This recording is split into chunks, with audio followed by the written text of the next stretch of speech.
The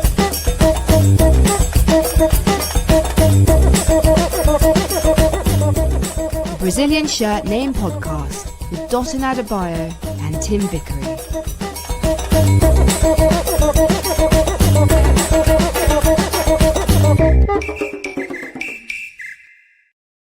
Yeah, this is the Brazilian Shirt Name Podcast with Tim Vickery and Dotun Adebayo. On a Thursday, we allow you to join in the conversation. So we call it the Global Soccer Interactive. It would be great if you've got time. Yeah, join in, get in touch. All the sorts of necessary addresses and otherwise are right on your screen. And also do remember to like and subscribe to this well, it is, like I say, on a Thursday, a live stream, but it's essentially a podcast as well. And join our WhatsApp group as well. Don't forget that. Tim, let's not waste people's time. Let's get on to the Ides of March are come, Caesar. Yes, the Ides of March are come, but they're not done. So you looked into your crystal ball last week and you made a prediction that is still resounding across South America. They're asking me, was it Tim Vickery what done it? It wasn't a very hard one, to be honest. Yeah, we're referring to the final of the Libertadores. And Palmeiras of Brazil, they'd lost the first leg away from home against LDU or Liga of Quito of Ecuador. They lost it 3-0.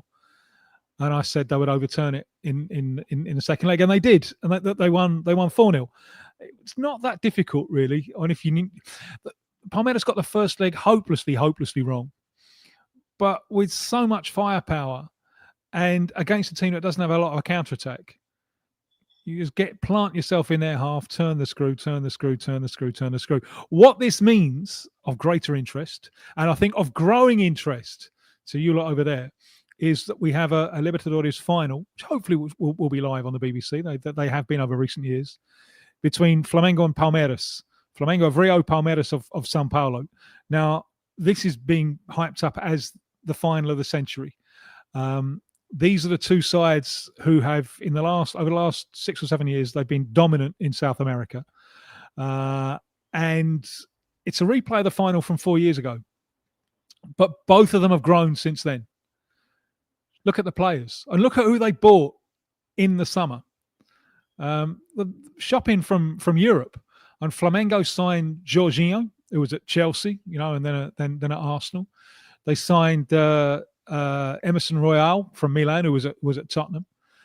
They signed Samuel Lino, who was at Atletico Madrid. Palmeiras signed a centre forward called Victor Pereira, who's just been called up by Brazil, 20. They signed him from Barcelona, who was on loan at Betis. There's interest from English clubs in him. They signed Andreas Pereira from Fulham. They signed the goalkeeper Carlos Miguel from Forest, and they signed the Paraguayan winger Ramon Sosa from Forest. So they're getting bigger and bigger and bigger, these clubs. And now there is a Club World Cup. They have a gateway to become even bigger. And both of them were in it this time, and probably a little bit disappointed. I think both of them really thought they went into it thinking, you know what, we might just win this one. Well, not this time, but maybe next time. They are financially very, very sound. Flamengo are giants. They're a massive, massive club. They're probably the biggest club outside Europe. They're Rio-based, but they've got fans all over the country, which really I'm fascinated by this. It comes from the 30s, where they were an elite club, and they still are in some way. But in the 30s, when Brazil is making moves towards social inclusion, it's the time when the samba musicians who'd been seen as bums suddenly become heroes. It's the time when the black Brazilian becomes incorporated in the idea of the country. And they signed the 3 leading black players of the day. Defender Domingos da Guia, midfielder Fausto, and especially Leonidas da Silva, who was a centre forward. He was a top scorer of the 38 World Cup, and he had bad boy charm. Real bad boy charm. He's a fabulous figure, Leonidas. Dressed immaculately. I might come from the wrong side of the tracks, but I can dress better than you. Did all of what he wanted and only what he wanted. He ended up doing time in the 40s at the height because he forged papers to get out of military service. That's the kind of fella he was. There is still to this day a chocolate bar named after him you can buy. He's got his own chocolate bar. He probably didn't see too much money off of it.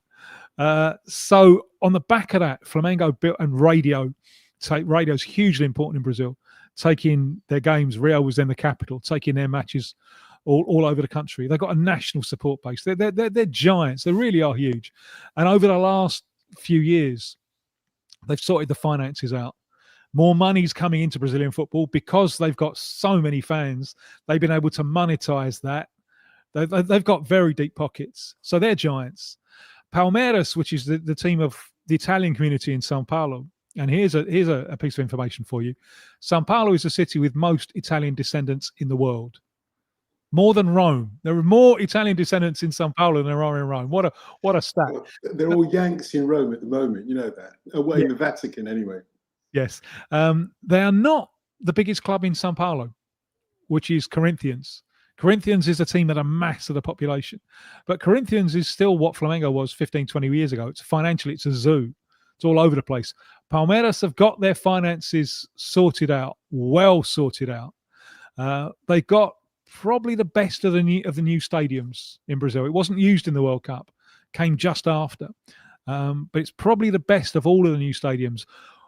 And they got it on the free because the company who built it for them, it was on the site of their existing historical stadium, built the stadium on the basis of we can have shows there. And that's how it's kind of paid for. The downside of this is it's got a synthetic pitch because it makes it much, much easier to have shows. And when they signed the contract, I don't think Palmeiras realised how many shows. They didn't put a limit on it.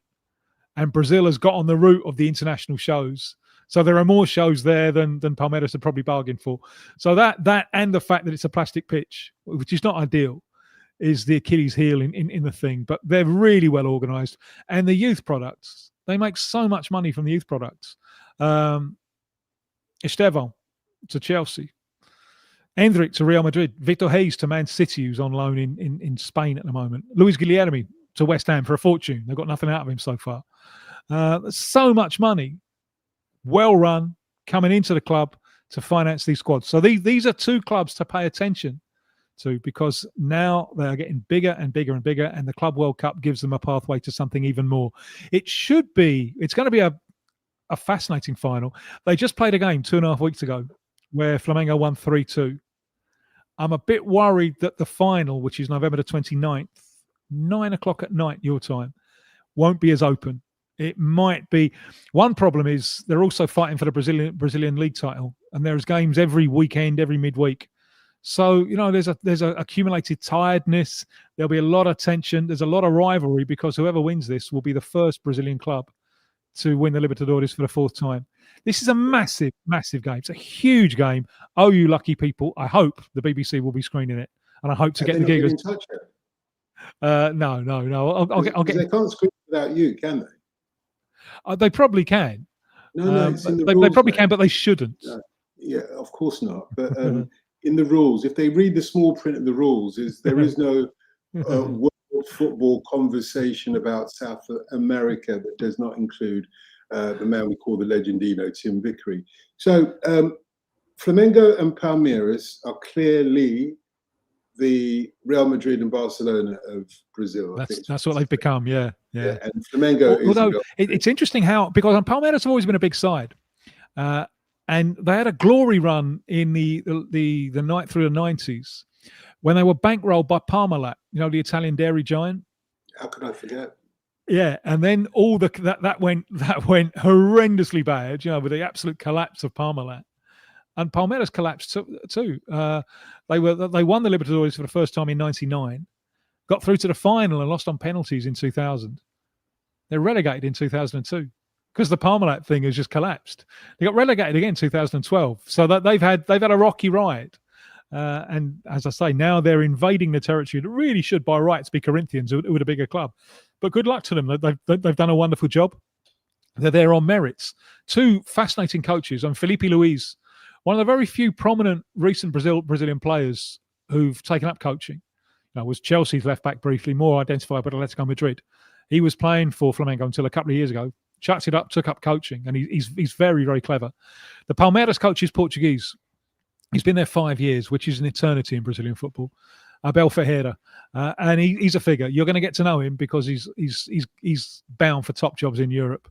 He reminds me so much of a young Jose Mourinho.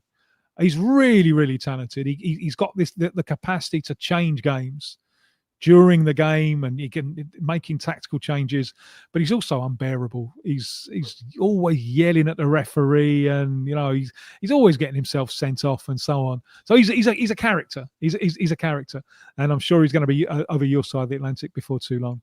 Well, I'm a character as well, and I smell money being behind the difference of Palmeiras and Flamengo from everybody else. I wonder, if we're saying that they're the Real Madrid and Barcelona, is there an Atletico Madrid, just gnawing away at the edges, sticking the boot in a little bit from the flanks? Well, it should perhaps be River Plate in Argentina, who they've got the biggest stadium in South America. Their stadium is a historical stadium, the Monumental. It's grown. They've done it up, so it's now got a big capacity. So they've got deep pockets. In fact, this weekend is the Super Classico. It's Boca River, but every year in the Libertadores they can't get past the Brazilians. They can't do it. They went out to Palmeiras this time round, and this is a worry. It is a worry that Brazilian football is pulling away from the rest. Not just because a lot of people are saying, the Brazilian clubs can become businesses now. And that's a secret. But it's not, because of all these who've won the Libertadores in recent years, only one is a business. And that's Botafogo, who won it last year, with the money from John Textor, who Textor is a US businessman, had a stake in Crystal Palace, and he's looking for another Premier League club. But people have already seen the downside of the business model, because all the money that was there last year when they won the Brazilian League and they won the Libertadores, some of that's gone now because they've sold the players. And the idea of, why is he involved? Where is the return on his investment? The return on his investment is selling players. So it is a model that will cause discomfort, I think, with some people. And another thing, another contributory factor, and I think we both are about this, is betting money. It's just gone huge. The amount of betting money coming in. There are problems with that, aren't there? There are problems with that. Certainly, apparently, are problems in the Turkish league currently, where the betting scandals about referees, out of about, I can't remember how many referees they've got. They're 300 and something professional referees. About 200 of them make bets, and some of them, one of them makes, I can't remember how many thousands of bets. He's got, or he's being investigated over, etc. Betting has its challenges, but more importantly, I think betting often in football, my discomfort is that the betting outlets and the betting advertising is targeted often at people that can't afford it. But hey, like you say, it's a business model, and I'm not qualified enough actually to talk about it. So, but I think it's a fair point to bring up. Don't get me wrong. Now, I wonder, because the other elephant in the room is, like Columbus said on that Bob Dylan track, hey, what's that big rock up ahead? And it's called the United States of America. Yes. Not the. It's called the Americas, isn't it? Because he never landed in the North. I was going to, Tim, I'm only doing it flipping Donald Trump on you, aren't I? You are. That should be called the Gulf of the United States, and I'll get my way. And when he says South America should be called South North America, don't say I didn't look in my crystal ball. He wants their minerals. I do wonder about this, because Palmeiras and Flamengo and some of the other big Brazilian sides, when you look at the Flamengo lineup that played the second leg of the semi-final against Racing in Argentina, 6 of them are non-Brazilian, plus Jorginho, who's Brazilian but he's Italian, and they got Saul, Spaniard, on the bench. So, they're cherry picking the talent. They got, the hero was the Argentine goalkeeper who plays for the Brazilian side. They got really good Uruguayans, got Colombians, Ecuadorians. And so it's becoming the Premier League of South America, and it's becoming too big for South America. And I know the Palmeiras president speaks about this. It's a woman, actually, very, very, very competent businesswoman, looking up north. They want, I think, it's more interesting for them to play teams from Major League Soccer than it is to play teams from Peru and Paraguay. And the logistical problems of this are huge because the Americas are just vast. I mean, the distance between, I've said this many times, but the distance just between Buenos Aires, the capital of Argentina, and Mexico City is further than that between London and a number of cities in India. And you're talking about going all the way up, to Seattle and Canada and so on. But the future, I think, is Pan-American. I think it is. I mean, there was an Italian millionaire tried to launch this one a decade ago, a Pan-American tournament. It didn't happen then, but I think it will happen. Well, how are they going to organize this calendar? I don't know. I really, really, really don't know.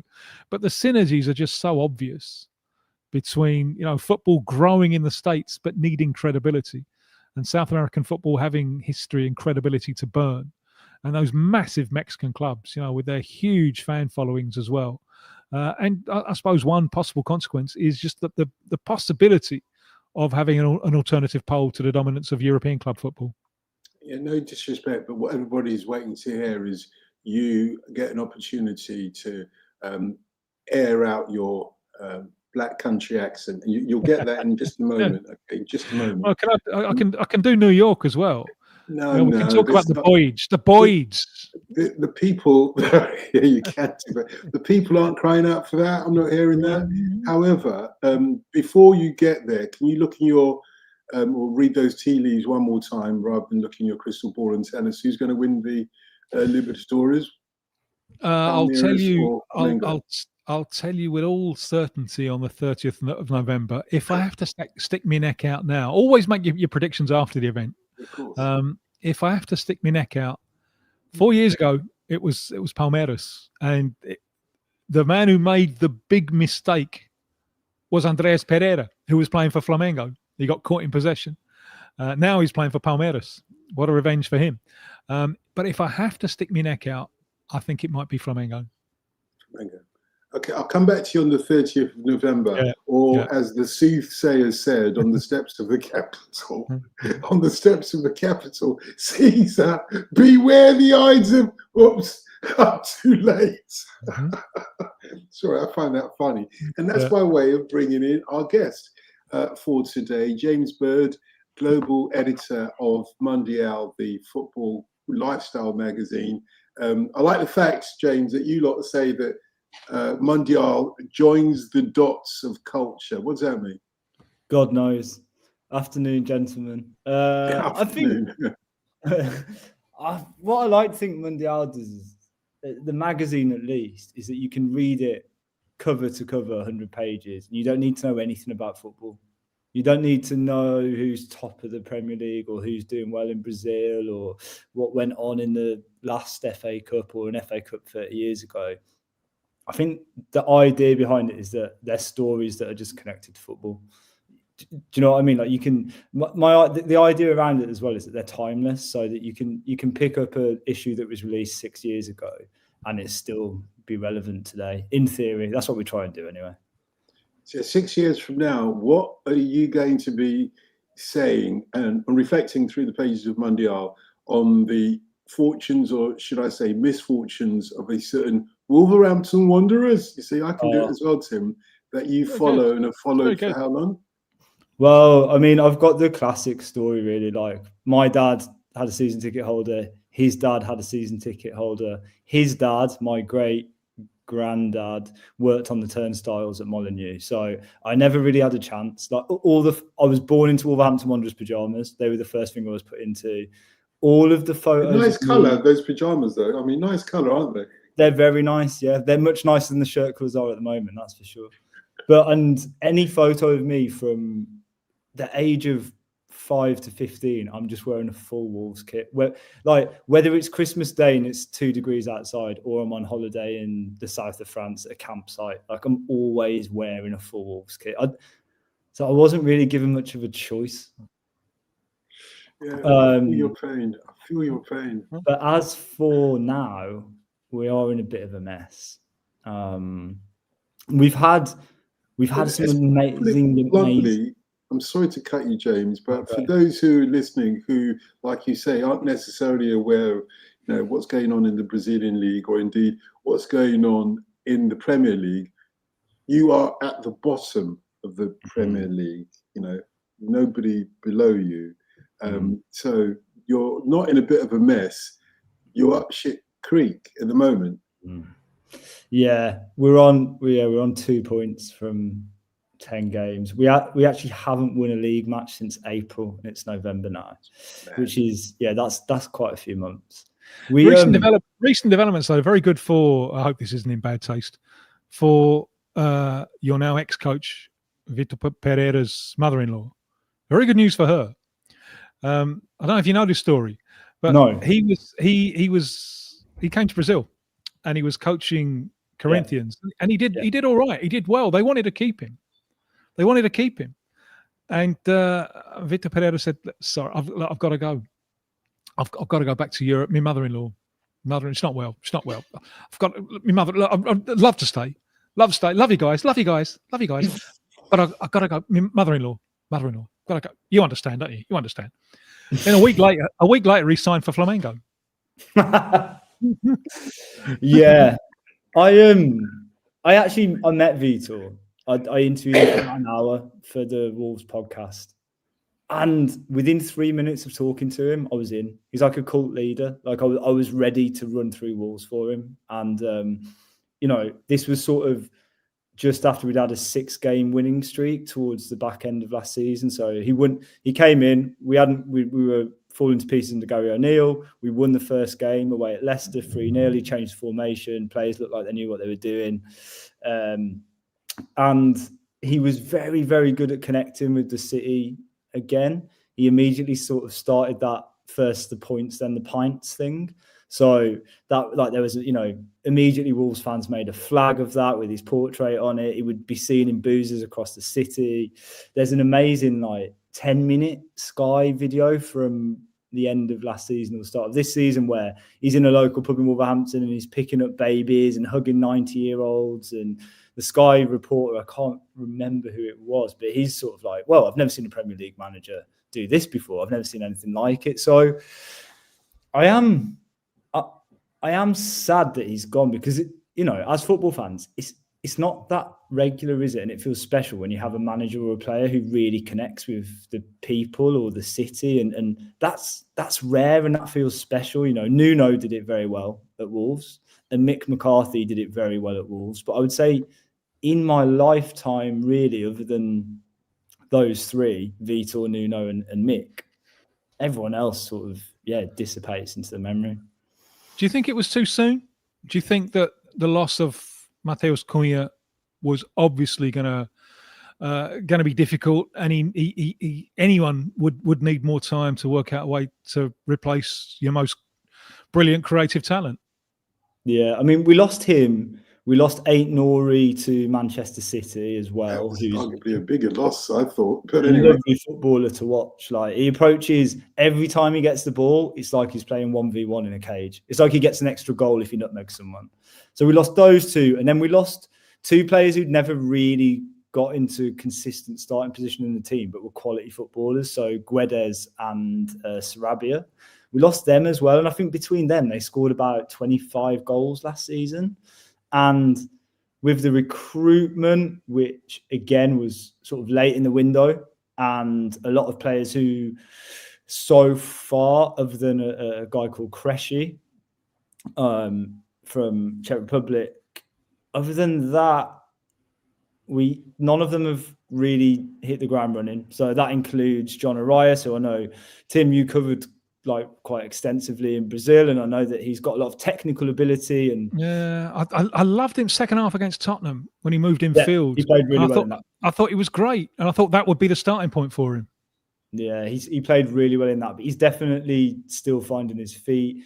There's Jackson Chachua, who's a right back who we signed from. He was the fastest right back in Serie A last season, but he hasn't quite found his feet yet. There's a left back called Moller Wolf. There's Big Tolu Arokadare, who was top scorer in the Belgian league last year. And I haven't really seen as many footballers just as large as he is in the Premier League before. Like he's gigantic, and I want him to do well. He scored a nice goal in the cup, a really nice deft finish. But none of them have quite got there yet. And you're right, when you've got a player like Matheus Cunha, he's almost impossible to replace. He probably won 6 games on his own last season. So in effect, he kept us up.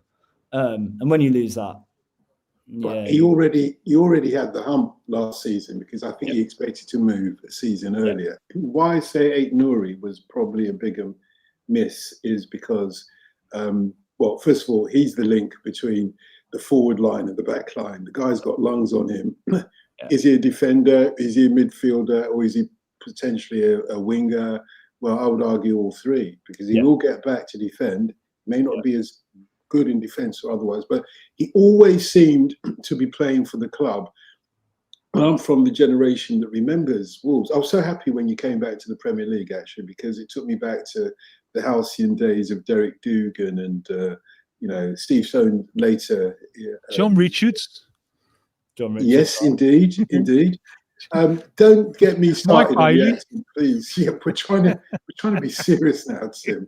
I mean, we'll get back to the accents in a moment. But the interesting thing I thought about Vítor Pereira before he got sacked on the last match that he was in, came out of came backstage to be interviewed by the press, and he seemed to be blaming the players as much as. I thought you gave a good account of him as a people's person, a people manager, if you like, or a community manager, better still. But when managers come out, and they're on the back foot, and they come out and blame the players, there's something unedifying about that for me. And I wonder whether the decision had already been made, or that was the point where, despite the love of fans for him, the board said that's enough. Yeah, well, I mean, by the end of it, the fans definitely wanted him out as well. The sort of like the scenes in the sort of South Bank, which is the cop of Molineux. Ultra. Yeah, like people weren't happy, and it had been pretty bad for a while. Formation would change every week, players would change every week, the sort of directive would change, and it essentially devolved into. Yeah, it was a mess. It was a real mess on the pitch, and it had to change because it didn't look like we were going to ever win a football match again. And I say I'm sad about it, and that's just because those managers who you really like are very rare. But I think it had to it did have to happen. Yeah, we were on course to getting hyper relegated. And now we might just get a little bit relegated. We'll see. Well, who's going to replace him? Who's going to be the Sean Dyche, if you like? Well, it looked initially like it was going to be Gary O'Neill, which it gets similar to Vítor. Really, really good start, and then it just turned into chaos with Cunha, with Mario Lemina. I think he lost the dressing room, and those sort of like bigger name players sort of gate crashed it. But that then dropped out. Pardon? Would you welcome him back then? Do you know what? I think he's a really good coach, but it would have only taken one loss and fans would have lost their heads. It wouldn't have been a sensible choice. So then the other names are sort of like Michael Carrick. Don't mind it, like a sort of sensible, level-headed guy. Crucially, has got championship experience as well, because there's no matter how good a manager comes in and does, there's a very, very high chance that we're going to be swimming in the murky streams of the championship next year. But then there's Rob Edwards, and I think it's just been announced in the last sort of hour that we've made an official approach, whatever that actually means. It usually means he's coming, doesn't it? And Rob, he actually went to my school, played for Wolves, has, even though Luton got relegated themselves, does have some Premier League experience. So knows how difficult it is, I guess, and then also crucially has championship experience. And I like him. He's quite, he's very handsome. He's quite well spoken. Again, quite level-headed. There's some amazing photos from his time when he was at Wolves of him doing like a topless catwalk at one point, actually, which I think must have been about 2007. I reckon Rob could, if there's an official approach to be made, that usually means he's on his way. And I think crucially, the fans would be behind it. And what we didn't want was someone to come in. I don't know. I saw Allardyce mentioned yesterday, and I was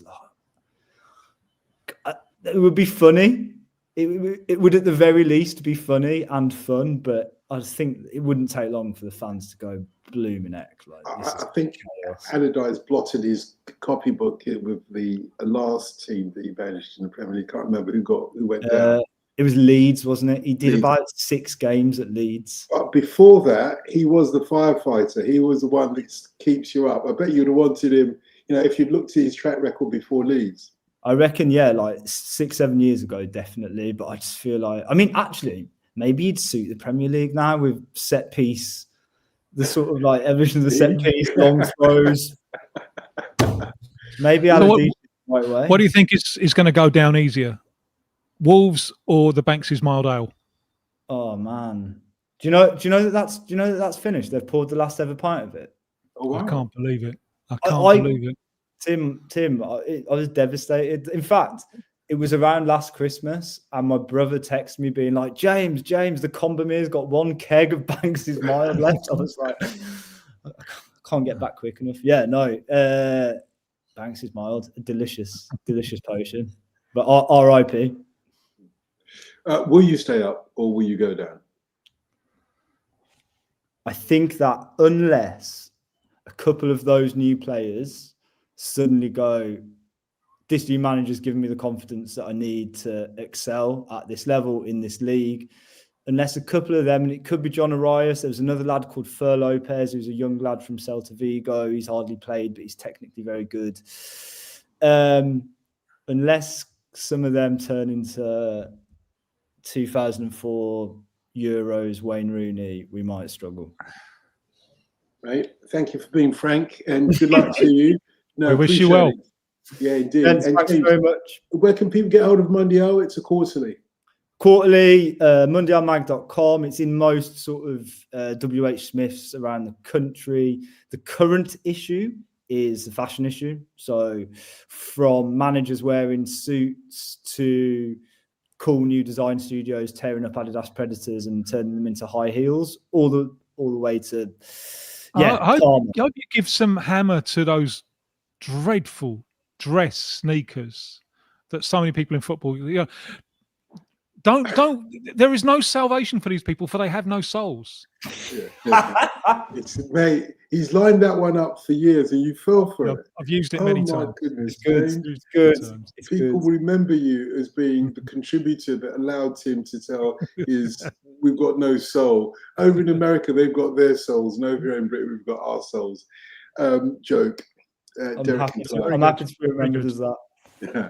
James Bird, thank you very much. Thanks very much, gents. Appreciate that. You're listening to the Global Soccer Interactive. This is part of the Brazilian Shirt Name podcast. We always invite you to join us on a Thursday because we have a conversation, but you can find out how to join in your on your screens. And do remember, we want you to subscribe if you can. It'd be appreciated. But give your likes to this as well. And you can listen to it as a podcast, or you can watch it every Thursday live here on YouTube as well. We've got one other guest, Tim, and here's another chance for you to do your, not sure if Black Country is appropriate. No, it doesn't work. I mean, the people from Birmingham will say that Coventry doesn't really have an accent. Yeah, but they used to send people there, didn't they? I mean, the country used to send people of nefarious backgrounds to Australia, whereas the rest of us just sent them to Coventry. I'm going to make our next guest, I'm going to make him very, very jealous, Mr. Rich Chamberlain, the author of When the Sky Was Blue, because you weren't around, but I was when the sky was bluest, because I went to college there, and the season that I followed from start to finish was, I can see the tears welling up in his eyes already, If it's in the 20th century, you got to do it with a Richie Benaud accent. Them's the rules.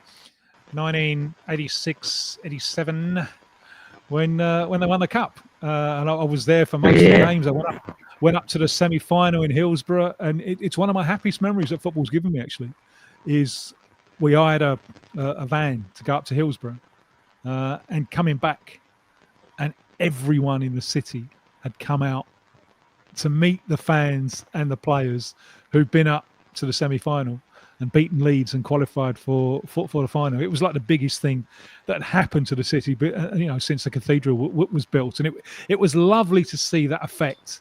And few things would please me more than Coventry having something like that again, because it was such a boost. And I'm sure this is one occasion, Rich, that you wish you were a little bit older and you could have enjoyed it. Yeah, I was born in '85, so I was one, nearly two at the time. So I'm up to '87, and then all downhill from there until now, hopefully. Mate, there's a real glitch on your line. Hopefully we can do something about it. Okay. But nevertheless, let's march through this, because this is live. Yeah, you see, there is a local Coventry accent, and it's called being a Dalek. I didn't know that. That didn't happen when I lived there, but obviously the Daleks have taken over. It's quite flat, Coventry, so there aren't that many stairs for them, to foil the Daleks' plan of worldwide domination. So do Coventry fans live in the past? Because that's what your book suggests, Rich. Let's talk about when we were kings, when the sky was blue. Have you not had anything to really shout home about since the days of, what's his name, in Love? But I call it in Love. Big Cyril. It was Big Cyril. It's Big Cyril, is it? Okay, yeah. Big. Well, Unlove was there, but Big Cyril was the man. Big Cyril and Dave Bennett, Steve Oggy in goal, Greggy Downs, the big left back. He's got no hair, but we don't care. All these people, come on with in, come on without, come on with it. You're not seeing nothing like Mickey Ginn, this tiny little midfielder. Brilliant, great days. Yeah, so in answer to my question, what's happened ever since then, them days? Well, we had the 34 years in the top flight, kind of unbroken, which were great days, even though we were, and that was what the book really was celebrating, that because we didn't realize it at the time, but we were waiting for the good times, and they were the good times. It turned out from what happened afterwards, just for a club like Coventry being in the top flight for that long, having players like you mentioned then, Dave Bennett, Peter in Love, Robbie Keane we had for a season, Dion Dublin, Darren Huckabee, Gary McAllister, these great players that we might not have realised at the time when we were kind of battling to stay up, but it was a huge achievement, and it was a fantastic time when we had so many great players. Even someone like Gordon Strachan coming in as doing a bit of playing at kind of 39, 40 and being incredible. So that was the book was about enjoying those times and realizing that it was okay to celebrate them, even though we weren't winning trophies or finishing up in the top half of the table, but we were competing. And like I say, with what we've been through since then, realizing that's okay. We came to, it was 25 years ago that we were relegated, and at the time, stupidly, I just thought we'd come down for one season and we'd go straight back up, and obviously it didn't happen, and it never looked like happening. Yeah, that's until the last 5-6 years. What about the city? Because back then, the city was a car building town, and there was also that legacy that was still around when I was there of two-tone, and there was a buzz of pride in the city, that producing these things. Is that still there, or has all that dissipated? I think the two-tone and the music definitely still. I mean, the club has been very clever with kind of having two-tone. We've had two-tone kits we've had a couple in the last kind of 4 or 5 seasons to celebrate that kind of legacy. So there is that pride still there, and I think that the fact that we've been through so many bad times with playing out in Birmingham, playing in Northampton, coming back to the Rico as it was and playing in front of, low thousands, and not owning the stadium, to now packing the stadium out. It's, if you'd asked any Coventry fan 3, 4, 5 years ago, when we've slipped down to kind of League Two, that within a few years we're going to be top of the Championship. I'm smiling just thinking about it. It's crazy. A full house every week, pretty much, and Frank Lampard leading us hopefully to the Premier League. It's incredible. Mate, the boss has just told me your microphone level might be a little bit higher. I don't know. Just let me have a little. Just drop it down a little bit. Apparently, he's asking, are you using an external mic? No, I'm not. But let me just. No, you're not. Yeah. Are you switched to the internal mic of your computer? I'm sorry to get all technical on you. Yeah. And do you think that Coventry City will be able to exterminate all of their opponents in the Championship? Sorry, he's on his dialects. Okay, can't resist it. You're just a naughty boy.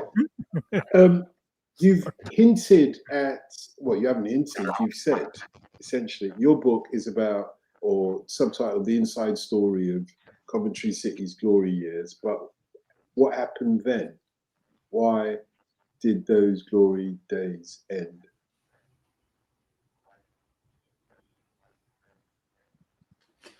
Coventry froze in time. I think we kind of chased. We chased, as so many teams do. Banked on staying in the league, and then we didn't stay in the league. We had plans for this all singing, all dancing stadium. It was going to be 40,000 seats with a retractable pitch, retractable roof. We kind of aimed to get our name in the mix for the new national stadium. Or we had all these big plans, and then obviously none of it came about. We ended up in a financial meltdown. The stadium we couldn't afford, so the council kind of took it on, and we ended up renting our own stadium, and it just went from there. You had the whole ITV Digital collapse that hit all teams outside the Premier League, and it was just this huge spiral that we've only very recently seem to have got out of, with Doug King coming and taking over, putting a bit of money into the club and buying the stadium. Absolutely huge that we've got that. We can generate our own income. That was the massive thing, that we went from bad to worse in terms of finances, and we gambled on kind of name managers, really, and it was all, every 18 months we'd have a new manager. We'd go from Mickey Adams, Ian Dowie, Chris Coleman, Adi Boothroyd, managers who would all play in a very different way, would want different players, and it was just banking on success. And Peter Reid came in at one point, and the chairman at the time said instant success was what was to follow, and that kind of sums it up, that we chased instant success. We never put the groundwork in for something to build, as we now, under Mark Robbins, and now with Frank Lampard, we have. The team that stayed in the First Division, the old First Division, for so long, there was a lot of planning behind that, wasn't there? There was a lot of it was Jimmy Hill, a lot of groundwork in the concepts of the club. So there hasn't been that since. There's been no kind of proper, down-to-earth, long-term planning. Has that been a problem? Yeah, I think I would say so. There's, like I say, it was the relegation just hit us. We got relegated at the worst possible time. You didn't have the huge parachute payments when we came down, and like I said, we were in the middle of financing this new stadium that became the Rico and the CBS Arena that we're in now, but we just couldn't afford it, and it then just became a spiral that we're just chasing a tail just to try and get back to the Premier League, and we end up going the wrong way. We end up going down to obviously League One and then down to League Two. And we played in the semi-final of the League Two playoffs against Notts County, and I think if we'd lost that game, we could have even ended up dropping down again, the following season, or who knows what would have happened to us. And that Mark Robbins did such a great job getting us back up and then back up again and kind of stabilising us. And finally we seem to be on that path with a plan, with something that's much more sustainable.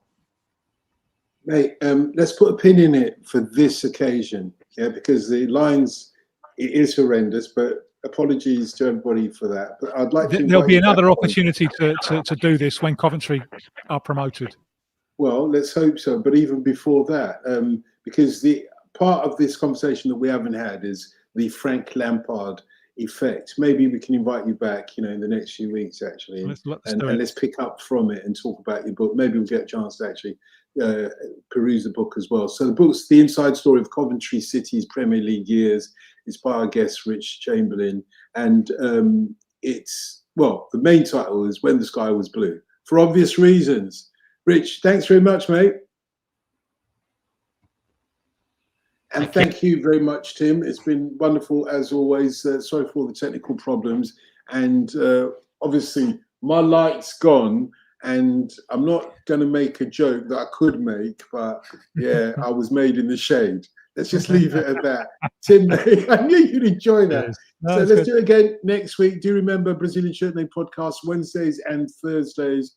Find out more about it wherever you have your podcast app. The details will be in there. You can join us in our WhatsApp group, Brazilian Shirt Name WhatsApp group. And don't forget to like and to subscribe to the channel as well. Catch us next Wednesday between 4 o'clock, 5 o'clock. And then Thursday, we're live with the Global Soccer Interactive. Have your questions for us then. We'll have a proper chin wag. Cheers. Get in touch with the Brazilian Shirt Name podcast on Twitter @BrazilShirtPod, or you can email us BrazilianShirtNamePod@gmail.com. Thanks for listening. Don't forget to subscribe, rate and tell a friend. The Brazilian Shirt Name podcast is an 1129 production.